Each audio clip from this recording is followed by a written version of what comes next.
Trilateral Enhanced Security Partnership that consists of the three countries that I just mentioned.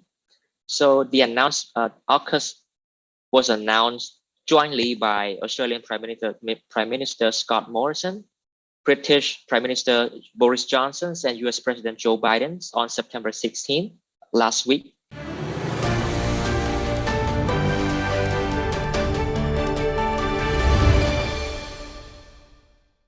Ladies and gentlemen, welcome to AVI News Channel, Window to Asia. Meet me today, Donlina Zaparat, as a moderator for an interview under a topic, the newly established Trilateral Security Alliance in the Indo-Pacific region, which is called AUKUS. We have Mr. Bong Chansambat as our guest speaker for today's interview. He is the Deputy Director of the Center for the Inclusive Digital Economy at the Asian Vision Institute AVI and a professor at the Department of International Study of the Royal University of Phnom Penh. He also earned alumni Fulbright scholarship, graduated with a master's degree in international study from Kansas State University, the United States 2020. Greetings, Mr. Sambat. Mr. Sambat, the three countries' leaders, including the United States, Australia, and the United Kingdom, recently announced a new Trilateral Security Alliance, or AUKUS. So what is AUKUS and what is the main objective of the Security Pact? AUKUS basically stands for Australia, United Kingdom, United States Trilateral Enhanced Security Partnership that consists of the three countries that I just mentioned. So the AUKUS was announced jointly by Australian Prime Minister Scott Morrison, British Prime Minister Boris Johnson, and US President Joe Biden on September 16 last week.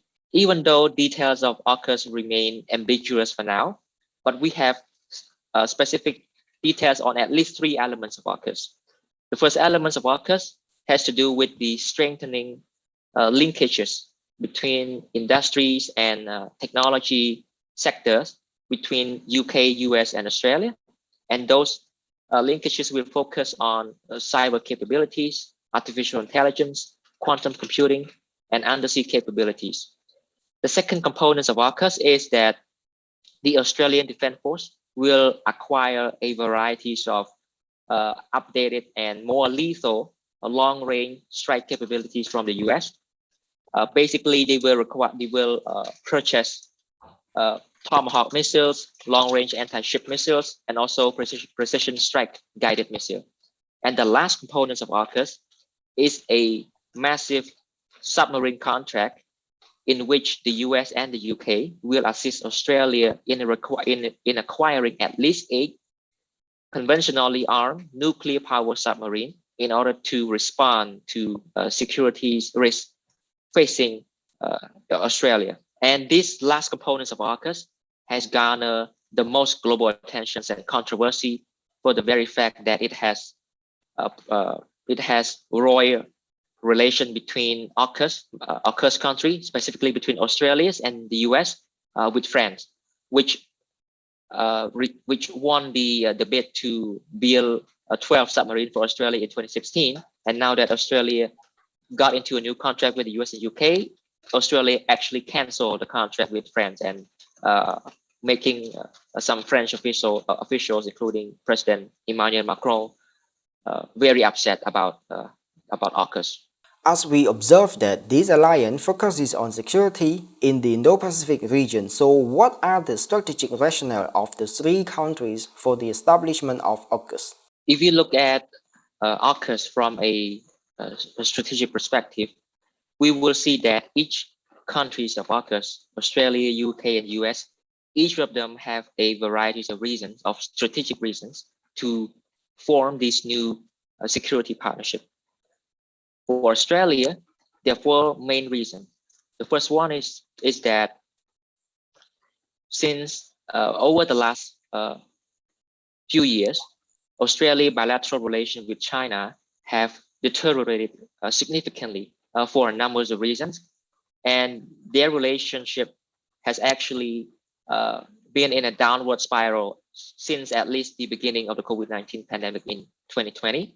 So Australia membership in AUKUS is a significant turning point for Australia foreign policy toward China, meaning that Canberra has finally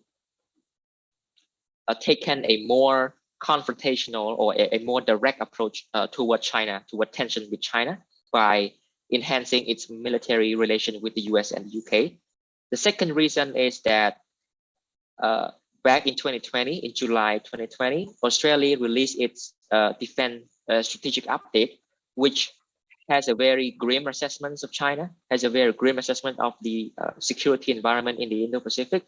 So it should not come as a surprise that this year, Australia become a members of AUKUS and try to get even closer militarily and strategically with the US in order to respond to the deteriorating security in the South China Sea, in order to respond to other emerging threats facing Australia and its people.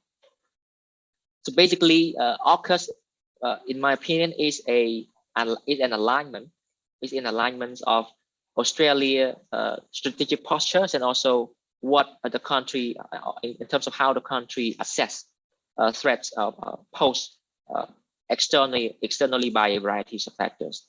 The third reason for Australia to be in AUKUS is because Australia will benefit and be able to enhance its technologies, militaries, and especially submarine industry, domestic submarine industry, by working closely with the US and the UK, which have specializations in this particular sector. And the fourth reason for Australia to be in AUKUS is that Australia can prove itself to be a reliable, to be a committed ally of the US, which has fought alongside the US since the First World War, the Second World War to Afghanistan. And by working closely with the UK, Australia can also seize the opportunity that the UK is tilting toward the Indo-Pacific. And also because the UK is undergoing a major foreign policy orientation from Europe to the Indo-Pacific, Australia can draw the UK closer into securities and other concerns in the Indo-Pacific to respond to China's and other emerging threats. So for UK, AUKUS present a viable opportunity for London, for Prime Minister Johnson to materialize his post-Brexit foreign policy, like the Global Britain campaigns and the tile toward the Indo-Pacific as well. So by joining AUKUS, it will allow the UK to add a military dimensions to its foreign policy orientation by looking to engage deeper in the Indo-Pacific and also to respond to China.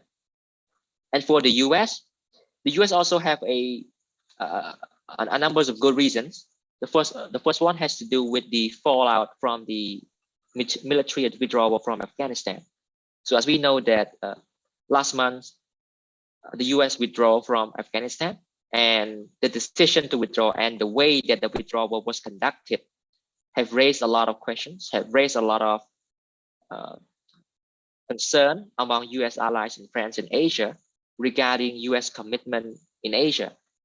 So by joining AUKUS, the Biden administration can reassure friends and allies that America is in the Indo-Pacific to stay. America is not going anywhere anytime soon, and America will respond accordingly to China activities in Asia and around the world.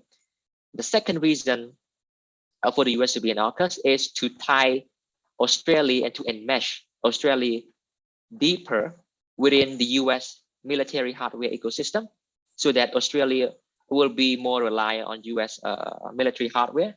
And by doing so, the US is able to send a clear message to its friends, its ally Australia, that if war with any country in the Indo-Pacific were to happen, Australia should have known what side or which side it should fight for if war were to happen. And the last reason is that by signing this massive contract, military contract with Australia, the US worker will be able to get good and high-paying jobs in the constructions and the productions of the nuclear power submarine that Australia will be acquiring in the next decades. And this job creation is in alignment with the Biden foreign policy called foreign policy for the middle class, meaning that any U.S. engagement in the international stage will have to be beneficial for American workers at home.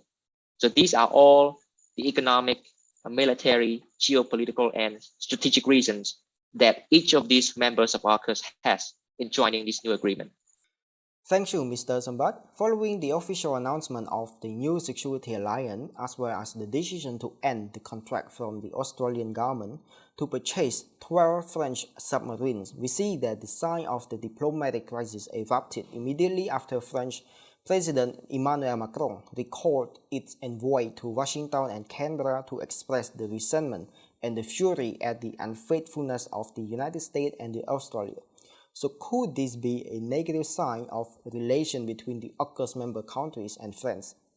So the announcements of AUKUS and specifically the acquisitions, Australian decision to acquire at least 8 nuclear power submarines from the US and UK has created controversy, has generated controversy between Australia and France, and between France and the US. To understand why France is so upset, we have to go back to 2016. So in 2016, Australia entered into agreement with France, with the French shipbuilder called the Naval Group, which won the contract to build at least 12 conventionally armed diesel power submarine for Australia by around 2027. And the contract was a massive commitment for Australia, a massive financial and military commitment for Australia. But by announcing AUKUS, it effectively put an end to the contract that Australia previously signed with France, and that is why Paris is very upset about AUKUS.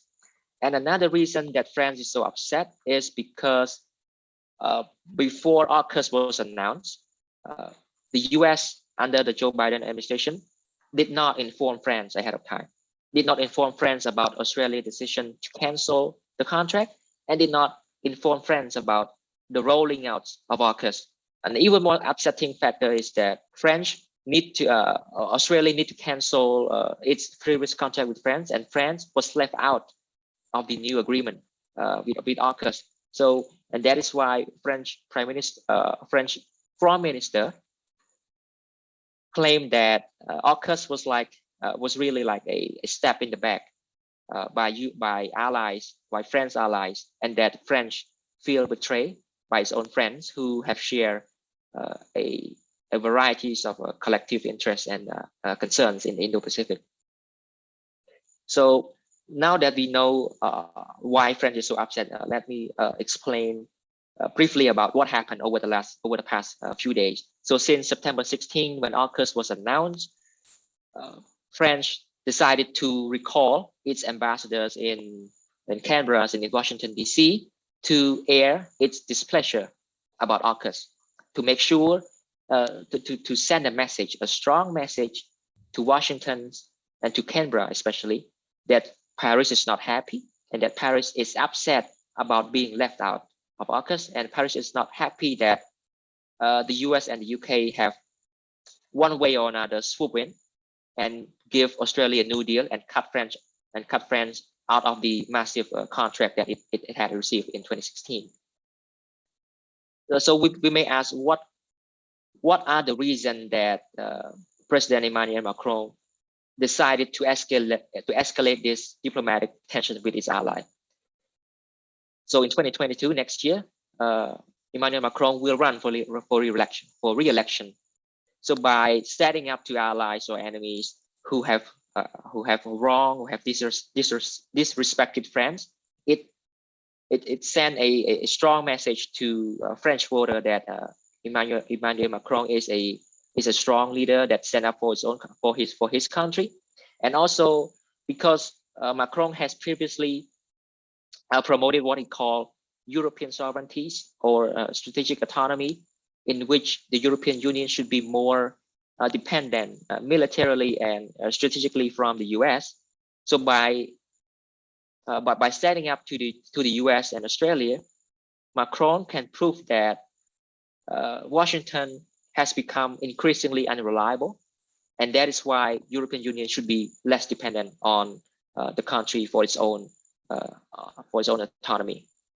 On the other hand, from your point of view, how might the AUKUS affect the security of Europe in the future? In my opinion, I would not say that AUKUS pose a threat to European securities or the securities of the European Union at all. But I would say that it would create obviously tension between the US and France, which is a key player, a leading country in the European Union after the United Kingdom. And it would also indicate a decreasing strategic relevance of the European Union in the Indo-Pacific, and it may also indicate the fact that the United States has become increasingly impatient with the EU non-confrontational approach toward China. Because previously we have seen that I have observed that the US has asked or has wanted its European ally to become to take a more direct, a more confrontational stand toward China, which European Union have, and in that context, the European Union have taken a slightly different approach because they have a strong economic relation with China, and so this is another sign of a eroding strategic relevance of the European Union in the Indo-Pacific. And another factor that we should pay close attention to is the fact that even though the United Kingdom is no longer part of the EU, it is still part of the European geopolitical theater. Okay, so since that UK is now part of AUKUS, we can expect to see more tension between Europe and China in the future. Similarly, the Chinese Foreign Ministry spokesman said after the announcement of the new alliance as an extremely irresponsible threat to the regional stability. So what does the AUKUS mean to the Beijing government in terms of regional security? When we look at the reactions of China toward AUKUS, it is predictable. It is predictable that China would react strongly toward AUKUS because number one, AUKUS is a new platform where the US and its ally work together collectively in response to China technologically, militarily, strategically, and geopolitically. That is number one. And number two, China is concerned that AUKUS will be serving as a complement to the Quad, which consists of India, Australia, Japan, and the US, by fostering or strengthening the joint military capabilities of the Quad, and also by allowing those countries to work even more closely together to respond to China.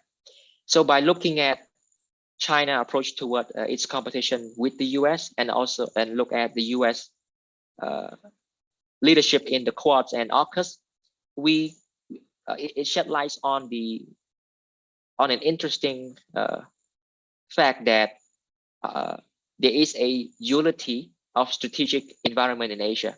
Okay, on the one hand, the US and its ally continue to focus on security issues in its competition with China. And on the other hand, China continued to play the long game, the economic long game, in its approach to win the hearts and minds of regional states, including Cambodia and other Southeast Asia countries. So this is a reality, a convergence, a divergence of strategic approach between the US and China in terms of their competition in the Indo-Pacific. Recently, we have seen reactions from some ASEAN countries such as Malaysia, Indonesia, and also Singapore regarding the announcement of the AUKUS alliance, especially Australia plans to acquire a fleet of nuclear-powered submarines with the help of the US and UK. So how might the AUKUS provide implications and consequences for the Southeast Asia region? If we look at AUKUS in general, as a whole, AUKUS will have significant implications for Cambodia, other Southeast Asian countries, and for ASEAN as an organization. So now allow me to talk briefly about what it means for Cambodia, what implication that AUKUS has for Cambodia. Number one, AUKUS will AUKUS indicate an increasing tension and escalation between the US allies and China in their competition in the Indo-Pacific. And that will create more pressure for small powers like Cambodia to choose a side in its own foreign policy, which is a risky position to take for a small country like ours. And AUKUS also show that the tension between Australia and China has finally triggered a strong military response from Australia itself, because previously Australia has taken a softer approach toward China, toward its tension with China, and now that with AUKUS being announced by Australia, US, and UK, Cambodia can see that its very important development partner, Australia, is taking a more confrontational approach toward China, which make it even more challenging for Cambodia hedging foreign policy. And another concern for Cambodia is that AUKUS, along with the Quad, may potentially challenge or challenge the authorities of ASEAN and ASEAN centralities. Now I want to look into the implications of Australia submarine contract, which is even more important in this regard. So the Australia's decision to go nuclear with its own submarine deal in AUKUS agreement has the potential to weaken international nuclear non-proliferation regime. And the reason is this. So according to the Nuclear Non-Proliferation Treaty, the NPT prohibit any non-nuclear weapon state from acquiring nuclear weapons. But it does not prohibit those countries to purchase nuclear power submarines. And this is a loophole that allowed countries to acquire such lethal vessels in its own military, and also allow other states to follow the same example, and leads to proliferations of such dangerous weapons. And regarding NPT again, because Article 6 of NPT stipulates that non-nuclear weapon state can use nuclear material for non-explosive military use, meaning that they can use nuclear material in the naval propulsion technology, which Australia will have in its own new submarine made by the UK's and the US. So by allowing Australia to use those material in its own reactor, those material will not be under the safeguard authorities of the International Atomic Energy Agency, leaving it less constrained for Australia or other country to potentially divert those material from its naval propulsion program to nuclear weapons, which can pose grave security risks to countries in the regions and around the world, and lead to a massive proliferations of nuclear technologies and other dangerous material.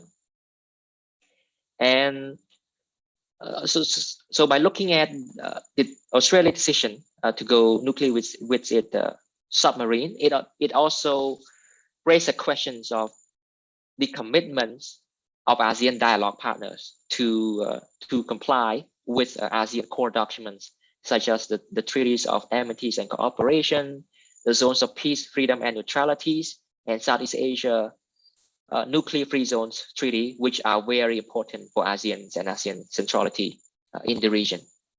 Mr. Sambat, we see that the United States has already established a security alliance which is the Quadrilateral Security Dialogue, or the Quad, which also focuses on security in the Indo-Pacific. So can you elaborate about the similarity and the differences between the AUKUS alliance and the Quad? If we compare the Quad and AUKUS, there are at least three similarities. Number one, two members of AUKUS are also members of the Quad, namely the US and Australia. Number two, members of the Quad and AUKUS are all major democracies. And number three, the Quad and AUKUS both focuses on the strengthening linkages between their members, industry, military, defense, and technologies sectors, which aim to collectively to respond to China. And if we look at the differences between the Quads and AUKUS, we can see that on the one hand, the Quad tend to focus on vaccine diplomacies, on technology sharings, on promotions of democracies and human rights, whereas AUKUS focus significantly on the military dimensions of its response to China. So I would say that AUKUS is in alignment or is part of the security arrangements or ecosystem that the US has tried to foster, especially under the Biden administration, to rally its ally, to align its ally military postures, interoperabilities, and also capabilities to respond to China in a collective efforts. And once Australia successfully acquired its nuclear power submarine, the US will have two allies and one security partners operating nuclear power submarine. Specifically, Australia will be in the Pacific Ocean, the UK in the Atlantic Ocean, and India in the Indian Ocean, all of which are major geopolitical and military theaters that will have significant consequences and implications for the US competition with China now and in the future. Thank you, Mr. Sambat. Ladies and gentlemen, our interview today has now come to an end, and I would like to also thanks to Mr. Bongchan Sambat for your valuable time joining us today. Thank you, and see you again next time.